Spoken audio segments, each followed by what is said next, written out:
Bang! Neeves Knives, I'm Jared, and today we are taking another look at a Steve CALLARI custom that is an exclusive at Blade Binge. I will have everything linked down in the description. Now, I love Steve's knives. I hold him at a I highly regard him as probably the best heat treater in the game, doing some of the best heat treatments and just doing incredible work. I've tested a bunch of his steels. I've even had people send me their knives, and I've been able to sharpen them and test them that never even went in video or anything. So, like, I've had a pretty decent amount of Steve's work, and it never, ever ceases to amaze me how good his heat treatments are. If you're wanting to experience the best of the best, right, an elite level of heat treatment, geometry, HRC, this is where you want to go. Hands down. I mean, like I said, I would put him right at the top. There's a couple other people that sit up there with him, but it's lonely up there. Let me just say that. Anyways, we have a beautiful, look at this. We have the Tiffany blue G10 liners, this beautiful carbon fiber, also with a Tiffany blue pop. Then we have MagnaCut 64 to 65 HRC. And we did sharpen this puppy up. But before I show you that, because I did do a lot of testing on this, I didn't record any of the cutting. So I'm not gonna bore you guys with my cuts, even though I know it's nice to see what the knife was put through. But I basically carried it 2 days and cut down more boxes and more cardboard than most people do in a 6-month period. And I'm not exaggerating. It was so much that our dumpster was not only overflowing, I had to have my cousin come and help me get rid of it. That's how much. Now, anyways, so hard steels. How can you tell the difference? Like, if you have a steel and you want to know, is this a hard steel? Is the HRC high or is this soft? Is my problem softness or what, right? Well, there's one little test, and I'm not saying this is an end-all be-all or anything like that, but it's something that's very common in sharpening. Typically, if you sharpen enough steels, you will notice there is a sound that you hit. Now, I'm going to show you today what that sound sounds like between a soft steel and a very hard steel, 64, 65 HRC. All right, I'm gonna show you how to find out if your steel is hard or not, if it's at a good or a high HRC, I should say. Now, obviously, this isn't an end-all be-all, and this ain't gonna tell you the HRC, but just hear me out. So, this is a very soft steel. This is probably in the 56 range, 57 range. I'm not positive what it is, but I know it's brutally soft. Now, let's listen to it. You'll hear that the stone sounds like it's chewing the steel.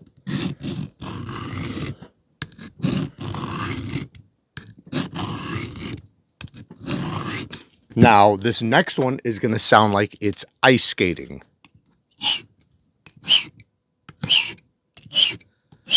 A hard steel that's hardened well sounds like it's hard. It sounds like it's almost like you're sharpening glass. A soft steel sounds like it's being chewed. Now, this is a steel that's 64, 65 HRC. So, and Steve tests his steels and everything, so we know that for a fact. So this is hard, but even without knowing that, I would know it just from putting it across the stone. And now that we got that out of the way, really quick before we do the sharpening, this has incredible geometry. So this is a knife that you can sharpen up. I sharpened it from 80 grit up to 5,000 grit in 5 minutes. It was actually probably less than 5 minutes, but yeah, because I'm talking and stuff during the sharpening, which I'll show you here in a second, but the performance in cutting is just absolutely incredible. This is something that is an absolute laser beam, and one of the best parts about it is the way the handle complements the blade. And I say this a lot in videos because it doesn't matter. You can have the best geometry in the world, the best everything, but if the handle doesn't complement the blade, it just backfires. It's not going to work as well. It's not going to be as comfortable to use. You're going to have, you know, issues with it rotating or just a lot of different little things. But when it complements it very well, it feels way more natural, right? And you want to talk about performance, like you can really feel the performance of a blade when you have a handle that complements the blade, and this one does fantastically well. It's not too thick. It's thick enough to where it's going to fit in any hand. I don't care whose hand it is, it's gonna fit well. This ridge back here tucks right into the crevice of my hand when I'm holding it. So like to do repeat cuts or to switch from a slice to a pinch grip, you can see these little chamfers right there, bam, right to it. So it's something that's very easy to manipulate in your hand regardless of the direction you're cutting. And it just makes for an amazing experience when cutting.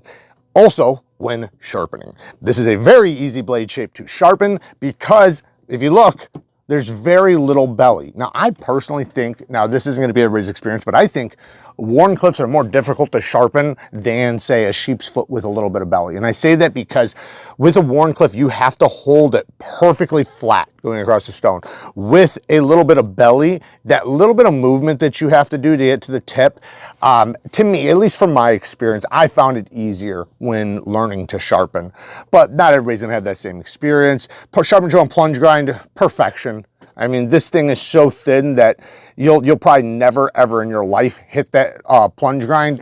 And if you do, damn it, you got your money out of this thing for sure. The sheath, really, really nice. I love the blue stitching. You know, I love Steve's work, man. And then these are done by, right there, tailored by Cortez. And this one has the Alti clip, but let's check out the sharpening really quick.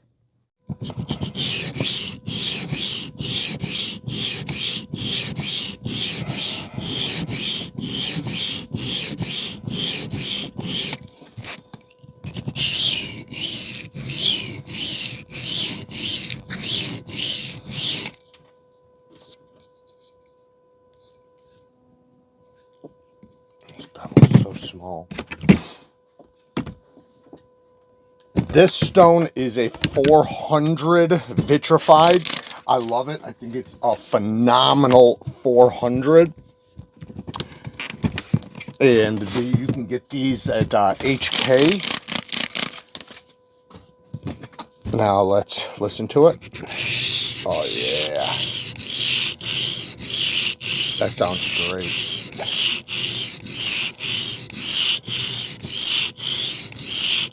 You can hear that it's a 400 that definitely cuts, but it's also a 400 that's fine enough that you could actually use this as a finishing stone. Like if you wanted a one and done, this is a great stone for a one and done, which there's not very many of those.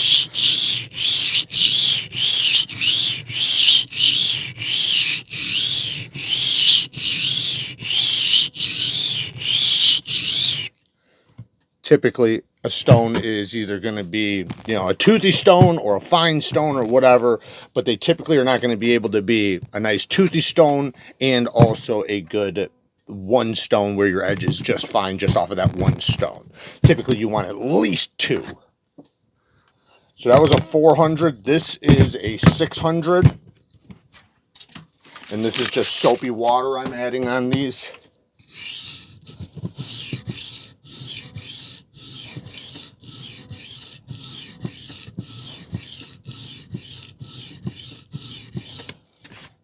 I already know it's got a burr. This thing comes up with a burr incredibly fast, like abnormally fast. And that's the beauty of a good heat treatment, high HRC, and thin geometry. Thin geometry sharpens obviously much faster than something thick, but also it sharpens much better than something soft, like by far. And this was a basically like a 600 Veneve. This is like 1,000 grit, maybe 1,200 grit Veneve. Now, let's keep going.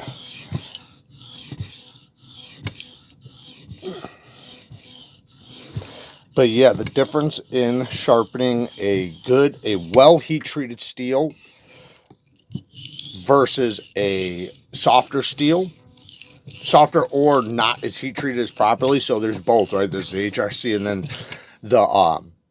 the actual heat treatment itself. But when it's done well, what you'll notice is the stone will cut the steel. It'll cut it. When it's soft, it's almost like it pushes it.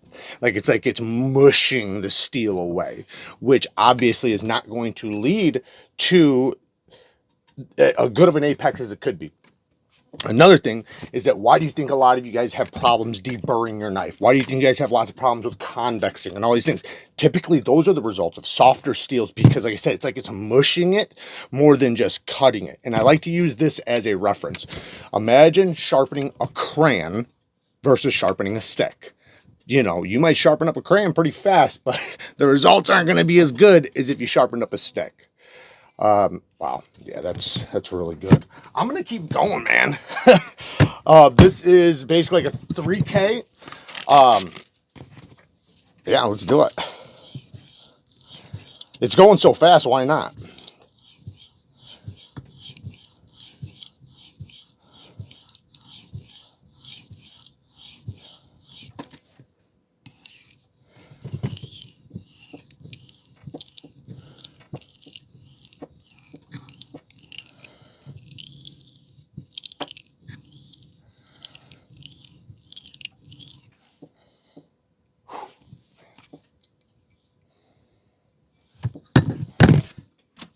Look at that, man.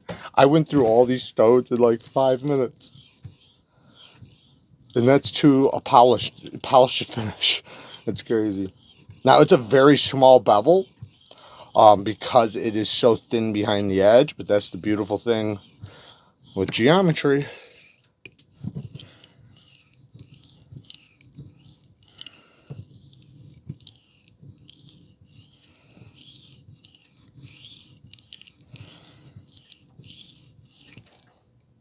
Oh yeah, we're good. Half micron stroppy stuff very rapidly becoming some of my favorite, well, it is my favorite stropping compound, but my favorite micron, which is crazy because I'll be honest, I did not give it the, how can I say this? I did not give it as much credit as I should have from the start. And the only reason why is because I've never honestly truly really liked any half a micron stropping compound, and this stuff is nothing like any other stropping compound. Ooh, yeah. So it's a half micron, but it has an insane amount of concentration, and man, it's just great. It's such a good, I've been using this as like a one and done. I've been using it for edge maintenance, for edge finishing, literally for everything. And typically I would tell people do a 1, 4, or a 6 micron, but I'm telling you that half a micron right there is great. All right, let's test this puppy. Oh, that was my fault.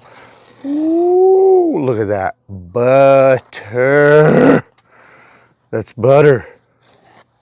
Ooh, I can get it. I just gotta get it tight. You guys see that even? No, you guys can't. Let me hook you guys up. That's a little bit better. But I'm hitting the camera now. My arms are wrapped around a damn ring light right now. Woo! Oh, people don't even understand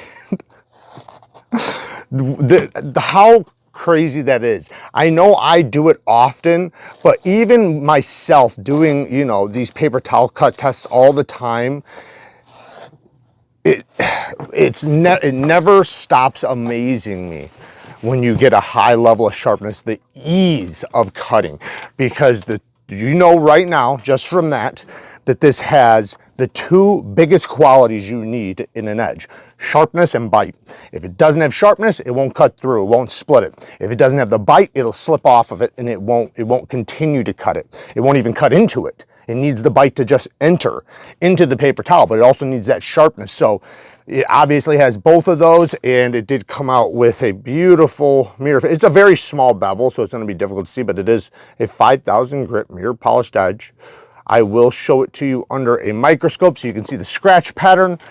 And yeah, the scratch pattern came out really good, really well. And one other little test, because I know some of you guys like the paper test, even though if it's cutting through a paper towel, paper's not going to be anything for it. You can just hear how silent this is. Look at that.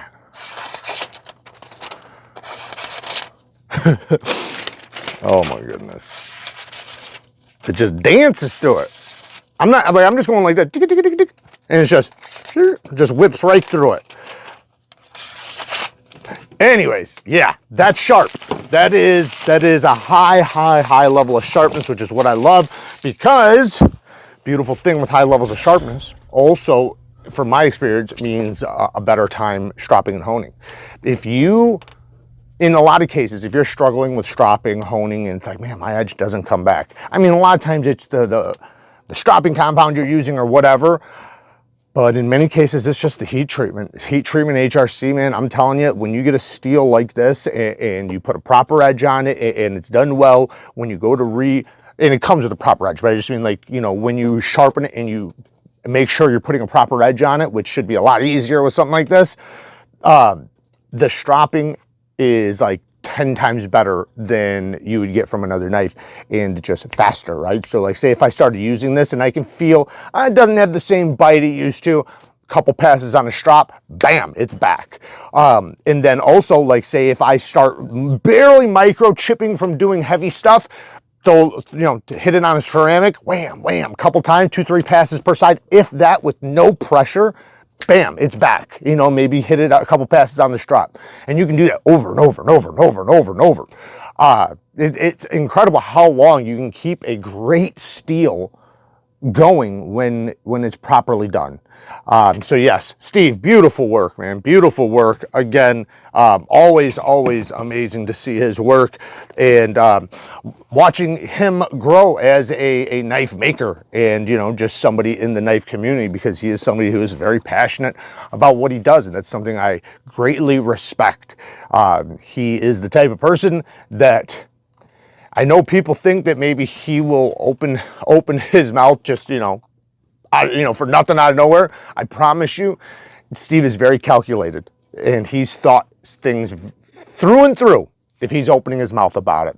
And that's one thing I definitely respect about him. If he's going to talk about it, he's going to educate himself to the highest level, you know, because I don't think I know it wouldn't bother him to be wrong. He would admit if he was wrong, but it would bother him, I think, if he gave wrong information and didn't correct it, which is something I love to see. I don't want to see anybody die on a hill on some information that's wrong, but when you do the due diligence of, you know, testing your theories and or just reading up on it and becoming knowledgeable about the thing, whatever that thing is that you're talking about, usually, you know, that's, I mean, it's going to happen still, right? We all get bad information, but yeah, Steve's really good at you know, researching and making sure that he's speaking on something with accuracy. So there you guys go. Work hard, stay tough. Till next time, peace.